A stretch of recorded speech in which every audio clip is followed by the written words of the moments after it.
Next سوال پہ چلتے ہیں جی. میاں حسیب محمود ہیں لاہور سے. وہ کہتے ہیں شیخ رشید نے کہا ہے کہ وہ عمران خان کا ساتھ کبھی نہیں چھوڑیں گے. وہ عمران خان کے ساتھ کھڑے تھے, کھڑے ہیں اور کھڑے رہیں گے. عمران خان کے بیانیے نے کئی سیاستدانوں پر سحر طاری کیا ہوا ہے. عمران خان کا بیانیہ اتنا مضبوط کیسے ہو گیا کہ عوام عمران خان کے علاوہ کسی اور کو سننے ماننے کے لیے تیار ہی نہیں. میاں صاحب پہلے بات کر لیتے ہیں شیخ رشید صاحب کی. ان کے پاس آپشن کیا ہے؟ کوئی رستہ نہیں. نون لیگ, یو نو اٹ, جانا بھی چاہیں تو ممکن نہیں. دوسری بات, نون لیگ تو خود ڈوبتا ہوا جہاز ہے. یہ تو ٹائٹینک تھا جو فارغ ہو چکا ہے. ابھی پچھلے دنوں ٹائٹینک کا تختہ جس پہ ہیروئن بچ گئی تھی ہیرو کو نہیں, تو انہوں نے ایکسپلین کیا ہوا تھا کہ اس تختے پہ ایک ہی بچ سکتا تھا. لوگوں نے اعتراض کیا کہ جی تختے پہ دوسرا کیوں نہیں, وہ ایک ہی بچ سکتا تھا. تو نون لیگ تو قصہ ہے پانی نہ ہے. یہ تو ایک محاورہ ہے نا کہ چراغ بجھنے سے پہلے بھڑکتا. تو یہ تو وہ ہے. شعر آپ کو سناتا ہوں. انوکھی چمک اس کی آنکھوں میں تھی, مجھے کیا خبر تھی کہ مر جائے گا. تو یہ تو نون لیگ کی تو بیچاری اب یہ آخری ہے, پڑپڑاتے ہیں, کہانی تو ختم ہو چکی. اچھا, تو شیخ رشید بیچارے کے پاس کیا آپشن ہے؟ کچھ بھی نہیں. پیپلز پارٹی میں جائے گا, ممکن ہے؟ بتائیں. ایم کیو ایم میں جائے گا. سو اس کے پاس اس کے علاوہ کوئی آپشن ہی نہیں. سمپل. اگلی بات کہ عمران خان کے بیانیے نے کئی سیاستدانوں پہ سار. بالکل, وہ سیاستدانوں پہ کیا, عوام پہ سار. اس کی وجہ ہے بات سیاستدانوں کی نہیں, بہت سے ہیں جو اس کے مخالف ہیں. پیپلز پارٹی ہے, وہ سارے مخالف ہیں اس کے. عوام پہ سار تاری ہے. وہ کیوں؟ یہ حب علی سے زیادہ بغض معاویہ ہے, یہ یاد رکھنا. عوام کے اندر جتنی نفرت نون لیگ کے لیے, یہ اب نفرت لیگ ہے. پیپلز پارٹی جسے کہتے ہیں نا نس نس, عربی میں کہتے ہیں 50-50, اس کا بھی کوئی ککھ نہیں. عمران نے کتنے سال جدوجہد کی, اس وقت اس کی عمر بھی کم تھی, ورلڈ کپ بھی نیا تھا, شوکت خانہ بھی نیا تھا. کئی سال اس نے سٹرگل کی ہے. اور یہ وہ سال تھے جب عوام نے یہ سمجھنا اور سیکھنا شروع کر دیا کہ جب تک ان آدم خوروں سے جان نہیں چھٹتی ہمارا کچھ نہیں بنے گا. بس دیٹ از دیٹ. اور کیا ہے. تو نوید صاحب, ایک تو سوال بڑا آپ نے خوبصورت, اس کا موٹا حل میں آپ کو بتاؤں. دو چیزیں ہیں.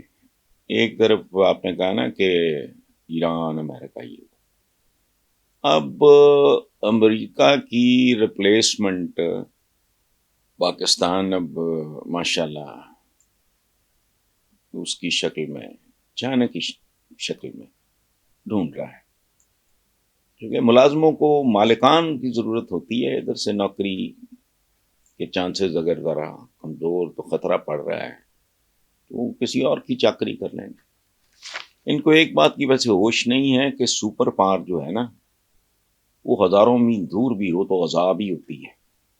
اور جو نیکسٹ ڈور ہو, ابھی وہ سٹیٹس نہیں ہے چائنا کے پاس, لیکن وہ نیک ٹو نیک اس کا کمپٹیشن چل رہا ہے امریکہ کے ساتھ. پہلے تو یہ ذہن میں رکھیں کہ ایک متبادل کا, دیکھو نا, میں جب بچہ تھا تو اس وقت جانسن آئے تھے, بشیر ساربان کو ساتھ لے گئے, یہ وہ سارا. یہ وہ زمانہ تھا جب ویٹ, گندم کی بھیک پاکستان کو وہ دیتے تھے, اور وہ جو تھیلے ہوتے تھے اس کے اوپر دو ہاتھ بنے ہوتے تھے, یوں جیسے ایسے کر کے, میں وہ اس طرح نہیں, ہاتھ جیسے دو ملائے جاتے ہیں. ایک کے کوٹ کے کف کے اوپر امریکن فلیگ ہوتا تھا, ایک کے اوپر پاکستانی فلیگ ہوتا تھا. بردرہڈ. اچھا, اب یہ مثال میں نے اس لیے دی ہے کہ پاکستان کے پاس علاج ایک ہے, خود کفالت. سب سے تعلق باعزت باوقار تعلق. اس کے لیے کیا ضروری ہے؟ خود کفالت، خود طاقتور ہونا. خود طاقتور کیا ہونا؟ ہم تو بھکاری ہیں.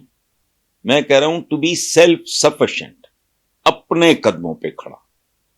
ہمیں تو کبھی سعودی عربیہ کی بیساکھی چاہیے، کبھی چین کی چاہیے، کبھی ایران کی چاہیے. ہمارے گیت بدلتے رہتے ہیں. پہلے میں پاک امریکہ فلانا ٹمکانا، حالانکہ آپ غلام تھے ان کے، وہ آج بھی آپ کے آقا ہیں. اسی لیے آپ کا 10 سال صدر رہنے والا فیلڈ مارشل ایوب خان کتاب لکھتا ہے، اور اس کا عنوان تھا فرینڈز ناٹ ماسٹرز. یعنی حضور ہمارے آقا نہ بنے، پلیز ہمیں دوستی کا سٹیٹس دے دیں.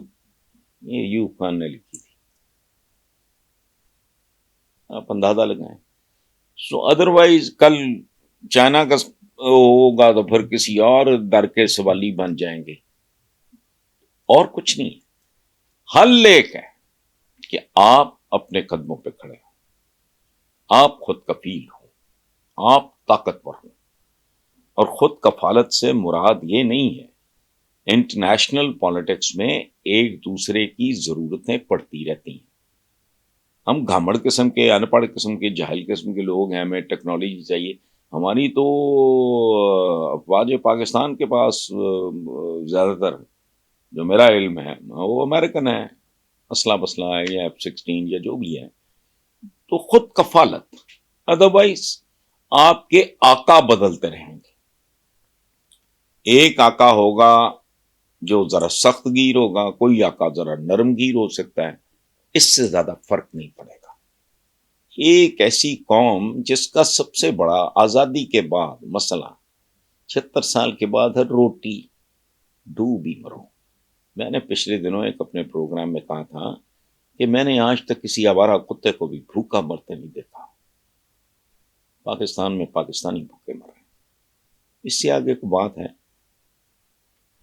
تو کیا چائنا، کیا امریکہ، بس ٹھیک ہے، گزر بسر ہو رہا ہے. گزر بسر تو ریڈ انڈینز کا بھی ہو رہا ہے. امریکن تو امریکہ کے کچھ نہیں لگتے، وہ تو فارینرز ہیں سارے کے سارے. کوئی فرینچ امریکن ہے، کوئی جرمن امریکن ہے، کوئی انگلش امریکن ہے، کوئی فلانا ہے. اس کے مالک تو امریکہ کے تو کبھی ریڈ انڈینز تھے. ان کا نام و نشان نہیں ہے. کیوں؟ دے ور ناٹ کنٹمپرری. بہادر وہ بھی بڑے تھے، تو ہم تو شاید بہادر وہ ادھر بھی کوئی نہیں. Thank you very much.